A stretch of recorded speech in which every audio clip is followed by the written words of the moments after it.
Hello everyone, Neon Dalek at your service, and today we are starting a new series called Who Hot Takes. Who Hot Takes is one of many new series that I'm starting on this YouTube channel ever since the Neon Dalek clash ended, which, if you're wondering who won, it was the Eternal Dalek here. I have been trying my best to think of new series, and I've come up with three. There's What Race, which is going through, which basically I research a different Doctor Who race, and basically talk about them, their major appearances in all sorts of Doctor Who media, talk about different strengths and their weaknesses, talk about what planet, their history, etc. Then there is Dalek history, which I'm not too sure what the name is going to be, but basically I go through different types of Daleks, or individual Daleks, Dalek Collective, etc., and talk about their role in the Dalek Empire. And then finally, Who Hot Takes, which is my more controversial opinions about Doctor Who, because they all have opinions, and some you may be wondering mine, and the more controversial ones. And one of my more controversial ones is today's episode, and it is Dalek Paradigm was a good idea. Now, first of all, what is Dalek Paradigm? Now, Dalek Paradigm was a collective of Daleks that first appeared in Series 5's Episode 3, Victory of the Daleks.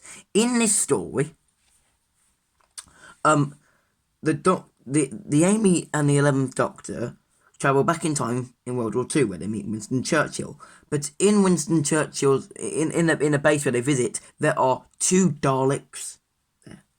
They're treated like, when a doctor warns Churchill that is a Dalek, they're evil, Churchill points out that no, they're Bracewell's Ironside. Bracewell was a scientist who apparently engineered them. Now, it turns out that, of course, the Daleks had a plot, and it turns out Bracewell was actually curated by the Daleks and tricked into believing he was human. And the Daleks was the reason why they were egging it on, basically, and they were waiting for the Doctor to basically say his name and get mad, so that they had DNA for the progenitor. Basically, what the progenitor was, well, actually no, these three Daleks were escaped from, basically, were three Daleks in the major attack fleet in the Series 4 finale, The Stolen Earth and Journey's End. They were one of the few survivors, because all of those Daleks are curated out of Davros' DNA. They were impure, so they needed someone who had faced up against pure Daleks or had pure Dalek history in order to activate the progenitor. Once they got that, they fled to their ship, where the Doctor followed them in his TARDIS, and then he was too late. The progenitor device opened, and these five bad boys, aka Dalek Paradigm, were brought into this world. They proceeded to murder their three curators because they were impure, and then they proceeded to try and kill the Doctor, but the Doctor threatened them with a jammy dodger. Winston Churchill, Amy and the Doctor tried to battle up against Dalek Paradigm, but they were no match, and Dalek Paradigm managed to escape.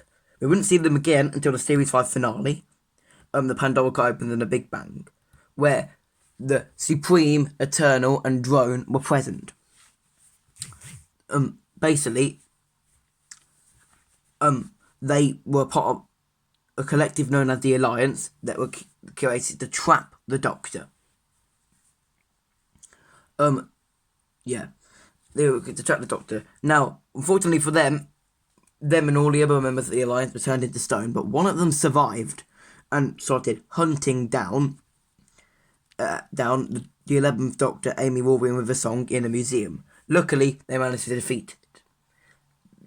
The last time we would see Dalek Paradigm, or members of it, would be in the Series 7, in the introduction to Series 7, The Asylum of the Daleks, which I will also make a Who Hot Takes video on the story itself.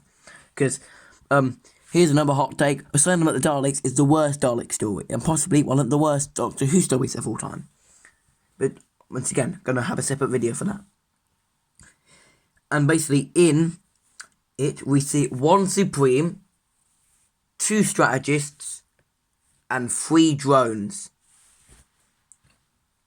And they needed the help of the 11th Doctor, Amy, and Rory to go down to the planet where they have all the imprisoned insane Daleks and destroy them. And then once they had successfully done it, they tricked the Daleks into not knowing who the Doctor was, and then they escaped. And then we have never seen the Dalek paradigm since. First of all, I have the Doctor Who Annual 2011 here. And the reason why I have it is because it gives perfect it gives you a perfect understanding of what Dalek paradigm is and what role they serve in, like, the new Dalek Empire. If I can find it somewhere in here. Bear with me a moment. Oh god, this looks bad. Oh god. Oh god. It's somewhere in here. This makes me look silly. There we go. Dalek paradigm. The Daleks' new brightly coloured armour differentiates their different ranks. White Supreme, no longer sporting the chunky gold and red casing that singled it out from its drones in the Crucible, this sleek white monster is born to lead. Yellow Eternal, like the Supreme Dalek, there is only ever one Eternal. Strategist, this rank controlled tactical planning and manoeuvring, coordinating the drones during battle. Drone, the foot soldiers of the Dalek army. They're the red ones. Orange Scientist, the role is to examine and formulate new weapons as well as to analyse the genetic and physiological makeup of their enemies so that their weaknesses can be isolated. There you go. Supreme Strategist, Eternal Scientist Drone. Thanks, Doctor Who Annual 2011. You're going back on the shelf. So, you're probably thinking, but Luca, why do you like them so much? Because, well, I'll tell you why. It's because of their profound potential. They could have been one of the greatest things that ever happened to the Daleks. Think about it. 5 Daleks in the rest of existence. Only 5. Who are more power than the Dalek Empire ever had. Really think about that. Now, you may be thinking, but Luca, the designs. Well, here's the thing. The designs are pretty bad, and the colours definitely don't help. But what gets me annoyed is that all of the fans decided to hate on them and say that they were a bad idea just because they saw their colour. And people made really stupid, crappy jokes like Teletubby Dalek, Go-Go Dalek Rangers, Smarties Daleks, like Rainbow Daleks, Skittles Daleks. Like, we get it. We get it, everyone. Wow, shocker. They got colours. Wow. Wow, everyone, you hear that? Colours. Listen, everyone, I'm not mad at you if you've ever made that joke, but please, if you ever make those jokes again, please just don't, actually. Just please don't. They were never funny back in 2010 when the episode got released. They weren't funny in the first place, and they're definitely not funny now. So please, can you just stop with the jokes? They're really not funny. I'm not mad at you, but just please. Anyway. But, like, the fact is, think about it. They could have been the next Cult of Skaro. Think about it. The Cult of Skaro got introduced in a finale of Series 2, Army of Ghosts and Doomsday. They appeared in Series 3's two-parter, Evolution of the Daleks and the Daleks in Manhattan. Daleks Take Manhattan. And then they once again appeared in the Series 4 finale, The Stolen Earth and Journey's End. In each one of David Tennant's seasons, they had one story, because I count two-parters as one story, devoted to them.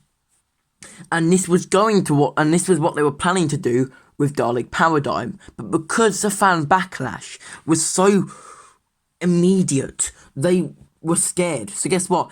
There was a Dalek Paradigm story planned for Series 6. And guess what? We were going to learn a lot more about them. For example, you may have heard that this thing here, there's apparently going to be a secret weapon down here. But that we were going to get introduced to in Series 6, but we never did because of the fan backlash. We were apparently going to be introduced to new different types of Daleks, but we didn't because of the fan backlash. We were going to understand what the Eternal Dalek meant, because we never knew what it meant. What does the word Eternal mean? We were going to figure out what it meant, but we never did because of fan backlash. We were going to see the Eternal Dalek and the Scientist Dalek blow up and a whole entire Dalek big scale war, and these two would die, but we didn't because of fan backlash. The fans absolutely despised them, and just because of their colour scheme, but they're the most capable Daleks in existence. The moment that the White Supreme saw the 11th Doctor, he went straight to trying to kill him. Most Daleks would be scared of that. We had there's promise there. Well, you could have done anything with that. You could give them personalities. That would be interesting. But no, because of fan backlash, after their appearance in the Series 5 finale, they didn't appear throughout Series 6, which, funnily enough, was the first time that there had never been a single Dalek story in the revived series. And one of the only other times apart from Series 10, funnily enough. Now, afterwards, they would appear in Asylum of the Daleks. But here's the thing. This is what gets me annoyed. Continuity error. If you see the strategist, the Supreme and the drone there. You see a couple of strategists and drones and the Supreme in the Dalek Parliament. First of all, if you're wondering why the scientists and the Eternal Dalek weren't there, well, fun fact, the script was being developed and they actually I'm pretty sure they destroyed those Dalek props, or they didn't use them for continuity. So guess what? Technically, that story still did happen, and that's why we don't see these two, because they technically did die in the unfinished story. That got turned away because of fan backlash, as we just said. But remember how in Victory at the Daleks, where their first instinct was to kill the Imperial Daleks? The Time War Daleks. Why on earth are they cool and content with being surrounded by millions of Imperial Daleks? Remember the Dalek Parliament, there were so many of them. There was so much of them, and Dalek Paradigm were just content with it. That's in complete stark contrast. And then the next time we saw Dalek Paradigm, they were gone, absolutely gone, replaced with the typical Time War Daleks, gone for good. Now, the reason why I'm not going into too much detail about that is because this is the main plot point for my next big Who hot take, which is about why Asylum of the Dalek is the worst Dalek story and why I dislike it so much. But you're basically understanding what I'm saying. The fan backlash killed Dalek Paradigm. And even though Dalek Paradigm has had a couple major roles in expanded media, they never returned to the show again. And that is why I'm mad at the fans and not Dalek Paradigm, and I'm mad at the fact that people couldn't accept change and they killed what potentially could have been one of the best things that could ever happen to the Daleks. I'm Neon Dalek. Thank you for watching.